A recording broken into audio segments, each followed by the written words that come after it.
कहानी की शुरुआत में हमें क्रिप्टन प्लैनेट दिखाया जाता है। ये प्लैनेट पृथ्वी से बहुत दूर होता है। इस प्लैनेट में इंसानों जैसे दिखने वाले एलियन रहते हैं जो इंसानों से बहुत ही स्मार्ट और विकसित होते हैं। उनकी टेक्नोलॉजी इंसानों की टेक्नोलॉजी से काफी आगे होती है। रिसोर्सेज खत्म होने के कारण क्रिप्टन प्लैनेट खत्म होने की तादाद में होता है। वहीं हमें जोरेल और लारा को दिखाया जाता है। लारा ने एक बच्चे को जन्म दिया होता है। वो उसका नाम कार्लाइल रखते हैं। कार्ल उनकी नई उम्मीद बनकर पैदा हुआ होता है क्योंकि इस ग्रह में ये इकलौता बच्चा होता है जो सदियों बाद नेचुरली पैदा हुआ होता है, क्योंकि क्रिप्टन प्लैनेट में आर्टिफिशियल इंटेलिजेंस द्वारा बच्चे बनाए जाते हैं। जोरल क्रिप्टोनियन गवर्नमेंट के पास जाता है और उन्हें प्लैनेट खत्म होने के बारे में बताता है। साथ में उनसे वो कोडेक्स मांगता है। कोडेक्स एक आर्टिफिशियल इंटेलिजेंस होती है जो बच्चे बनाने में काम करती है। वो उनसे कोडेक्स लेकर अपनी नस्ल बचाना चाहता था, पर वहाँ जनरल जॉर्ड आके गवर्नमेंट पे हमला कर देता है क्योंकि वो कोडेक्स को हथियाना चाहता था। वो अपने आदमियों को जोरेल को गिरफ्तार करने के लिए कहता है, पर जोरेल उनके आदमियों को मारकर वहां से भाग जाता है। वहां से भागकर जोरेल कोडेक्स के पास पहुंचता है और उसे चुरा लेता है। कोडेक्स को लेके जोरेल लारा के पास पहुंचता है। लारा उसे कार्लाइल के डीएनए में अपलोड कर देती है। वहां जनरल जॉर्ड अपने सैनिकों के साथ पहुंच जाता है। जोरेल कार्ल को एक स्पेसशिप में डालकर उसे अर्थ में भेज देता है क्योंकि उनके अकॉर्डिंग अर्थ एक सेफ प्लेनेट है। स्पेसशिप को जनरल जॉर्ड रोकने की कोशिश करता है पर वो उसे रोक नहीं पाता। गुस्से में आकर जॉर्ड जोरेल को मार देता है। वो लारा को भी मारने जा रहा होता है पर वहाँ क्रिप्टोनियन गवर्नमेंट आ जाती है और उसे पकड़ लेती है। वो उसे सरकार पलटने और मर्डर के जुर्म में फैंटम जोन में डाल देते हैं। फैंटम जोन एक स्पेस की जेल होती है जहाँ से कोई वापस नहीं आ सकता। स्पेसशिप अर्थ में अमेरिका के एक छोटे से गांव में गिरती है। कार्ल एक हस्बैंड और वाइफ को मिलता है जिनका नाम जोनाथन और मार्था कैंट होता है। वो उसका नाम क्लार्क कैंट रखते हैं। क्लार्क का बड़ा हो चुका है। वो एक शिप में काम करता है। पास ही एक ऑयल रिग होती है। वहाँ आग लग जाती है। वहाँ कुछ आदमी फंसे होते हैं। हेलीकॉप्टर उन्हें बचाने जाता है पर आग की वजह से वहाँ आगे नहीं बढ़ पाता। ये सब क्लार्क भी देख रहा होता है। वो उन्हें बचाने चला जाता है। क्लार्क उन्हें बचा लेता है पर वो खुद बेहोश हो जाता है। वो बेहोशी की हालत में पानी में तैर रहा होता है। उसे अपनी बचपन की बातें याद आने लगती है। बचपन में क्लार्क अपनी क्लास में बैठा होता है जहाँ उसे अजीब अजीब आवाजें आने लगती हैं। टीचर उसके पास आती है। वो डर के मारे वहाँ से चला जाता है और एक अंधेरे से रूम में जाकर बैठ जाता है। उसे लोगों के मन की बातें सुनाई दे रही थी। साथ में जो आम लोग नहीं देख पाते उसकी आंखें देख पा रही थी। इसलिए ये सब वो देखकर डर जाता है और वहाँ से चला जाता है। टीचर उसकी माँ को स्कूल में बुलाती है। उसकी माँ स्कूल में आती है और उसे समझाती है कि ये सब तुम्हारे लिए नया है और तुम्हें सिर्फ एक ही चीज पे फोकस करना है। स्कूल की छुट्टी हो जाती है। क्लार्क अब बस में बैठकर अपने घर जा रहा होता है पर उसकी बस पानी में गिर जाती है। सब बच्चे पानी में डूब रहे होते हैं पर क्लार्क उन सबको बचा लेता है। एक बच्चा ये सब देख लेता है। वो अपने मम्मी को लेकर उसके घर आ जाता है। क्लार्क के मम्मी पापा को उस बच्चे से झूठ बोलना पड़ता है। जोनाथन क्लार्क को समझाता है कि तुम्हें अपनी पावर को लोगों के सामने नहीं लाना चाहिए क्योंकि लोगों के लिए ये सब कुछ नया है और वो तुम्हारी पावर्स को देखकर डरेंगे। साथ में जोनाथन उसे एक स्पेसशिप भी दिखाता है और कहता है कि तुम हमें एक स्पेसशिप में मिले, तुम दूसरे प्लेनेट से आए हो और इसलिए तुम दूसरे लोगों से अलग हो। समय आने पर लोग तुम्हें एक्सेप्ट करेंगे।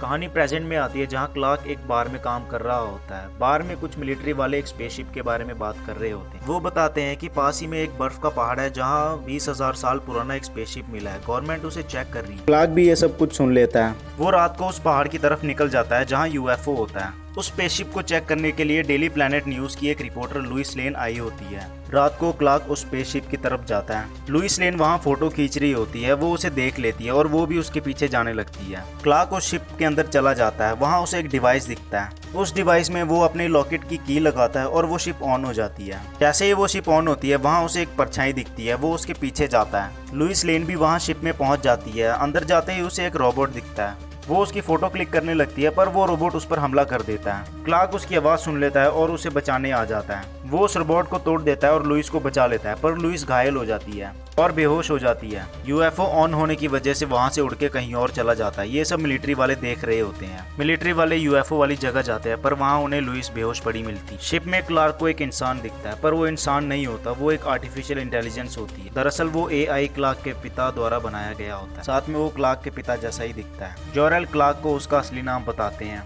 क्लार्क के मन में बहुत सारे सवाल होते हैं जैसे वो कहाँ से आया है और उसका यहाँ पृथ्वी पे क्या मकसद है। जोरेल उसे बताता है कि हमारे प्लेनेट का नाम क्रिप्टन है। वो पृथ्वी से बहुत दूर है। हमने दूसरे ग्रह की खोज में बहुत सारे शिप भेजे।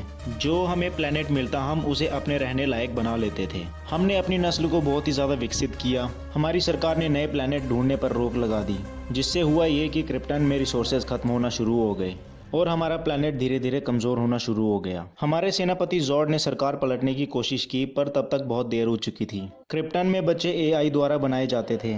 उनके पैदा होते ये तय कर दिया जाता था कि वो बड़े होकर सेनापति बनेगा या नेता बनेगा या राजा बनेगा। पर तुम उन सब से अलग थे, क्योंकि तुम बरसों बाद क्रिप्टन में एक नेचुरल बॉर्न हुए थे। इसलिए हमने तुम्हें बचाने की कोशिश की। जॉरेल क्लार्क को एक सूट देता है। क्लार्क सूट पहन लेता है, जिससे वो अपनी पावर्स को कंट्रोल करना सीख जाता है। दूसरी तरफ लुइस अपनी रिपोर्ट बनाकर डेली प्लैनेट न्यूज़ के ओनर के पास जाती है। उस रिपोर्ट में उसने यूएफओ के बारे में लिखा होता है। ओनर उसे ये काम बंद करके दूसरा काम करने को कहता है, क्योंकि ये सब उसे झूठी अफवाह लगती है। वो उस न्यूज़ को एक वेबसाइट में छपवा देती है, जिससे वो ओनर बहुत ही गुस्सा होता है। साथ में वो क्लार्क को ढूंढते हुए उसके घर तक पहुंच जाती है। वो क्लार्क को सबके सामने आने को कहती है, ताकि वो दुनिया को उसके पावर के बारे में बता सके।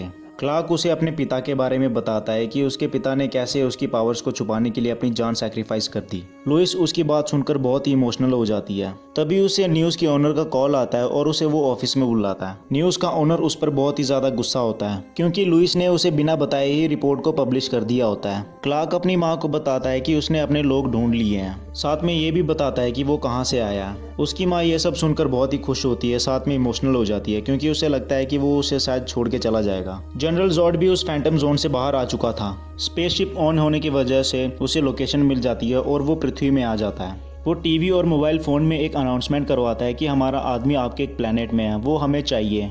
अगर आप लोग उसे हमें सौंप देते हैं तो हम आपकी जान बख्श देंगे, और अगर वो हमें नहीं मिला तो हम आपका प्लैनेट तबाह कर देंगे। अमेरिका की मिलिट्री क्लार्क को ढूंढना शुरू कर देती है और लुइस को गिरफ्तार कर लेती है। क्लार्क सरेंडर कर देता है। मिलिट्री वाले क्लार्क को पकड़ के उससे पूछताछ करने लगते हैं। क्लार्क खुद को जॉर्ड के हवाले करने को कहता है। तभी जनरल जॉर्ड का एक सैनिक पृथ्वी में आता है और क्लार्क को ले जाता है। वो क्लार्क के साथ लुइस को भी ले जाता है। शिप में जाने के बाद क्लार्क लुइस को अपना एक लॉकेट देता है। क्लार्क शिप में कमज़ोर होने लगता है। वो उसे बेहोश कर देते हैं। लुइस को पकड़ के वो उसे कैद कर देते हैं। लुइस को वहाँ एक डिवाइस दिखता है। डिवाइस में वो क्लार्क की दी हुई की लगा देती है, तो वो डिवाइस एक्टिवेट हो जाता है और वहाँ जॉरेल आ जाता है। दरअसल जॉरेल ने ही ये सारे शिप बनाए होते हैं और हर शिप में अपना एआई फिट किया होता है। जॉरेल शिप को पृथ्वी के वातावरण में डाल देता है, जिससे क्लार्क दोबारा से पावरफुल हो जाता है। जॉरेल लुइस को एक छोटी सी शिप में बैठा के अर्थ में भेज देता है, पर लुइस की शिप खराब हो जाती है। वो क्लार्क के पास जाता है और उसे अपनी पावर्स को यूज करने को कहता है। क्लार्क उस शिप को तोड़ के लुइस की शिप को बचाने चला जाता है। वो लुइस के टूटे शिप की तरफ बढ़ता है और उसे बचाकर पृथ्वी में ले आता है। जॉर्ड ये सब देखकर गुस्सा होने लगता है। वो क्लार्क के घर पहुंच जाता है और उसकी माँ को मारने लगता है। साथ में वो उससे पूछता है कि जिस शिप में वो बचपन में आया था वो शिप कहाँ पे है, क्योंकि उन्हें लगता है कि शायद कोडेक्स उसी शिप में हो। जब वो शिप में देखते हैं पर उन्हें कोडेक्स नहीं मिलता। क्लार्क वहाँ आकर जॉर्ड पर हमला कर देता है, क्योंकि उसने उसकी माँ को मारा होता है। वो उसे बहुत ज्यादा घायल कर देता है, पर वहाँ जॉर्ड के सैनिक आकर उसे बचा लेते हैं और उसे शिप में ले जाते हैं। शिप में एक एलियन जॉर्ड को बताता है कि कोडेक्स क्लार्क के डीएनए में है। साथ में वो कहता है कि अगर आप उसे ले आओ तो मैं उसका डीएनए से कोडेक्स निकाल सकता हूँ। जॉर्ड पृथ्वी में वर्ल्ड इंजन रिलीज करने को बोलता है। वर्ल्ड इंजन क्रिप्टोनियन की एक खतरनाक मशीन होती है। वो मशीन प्लेनेट को तबाह कर देती है। जॉर्ड के सैनिक उस मशीन को पृथ्वी में एक्टिवेट कर देते हैं, जहाँ मशीन पृथ्वी को तबाह करने लगती है। क्लार्क मिलिट्री वालों के पास जाकर प्लान बनाता है कि वो उसे तोड़ सकता है। लुइस उन्हें बताती है कि हम उन्हें फैंटम जोन में दोबारा भेज सकते हैं। क्लार्क उस मशीन को तोड़ने चला जाता है। दूसरी तरफ लुइस मिलिट्री के साथ मशीन को लेकर जॉर्ड के शिप में जाने लगती है, ताकि वो उन्हें फैंटम जोन में भेज सके।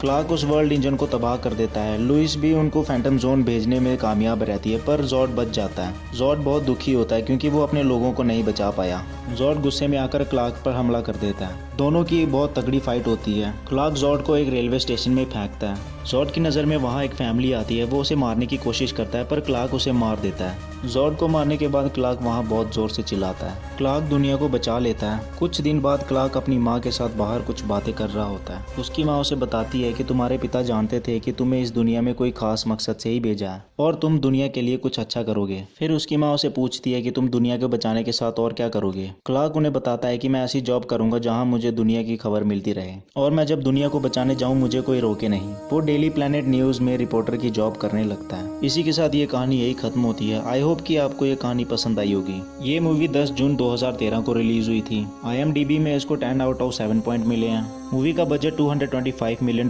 था और बॉक्स ऑफिस में $668 मिलियन की कमाई की थी।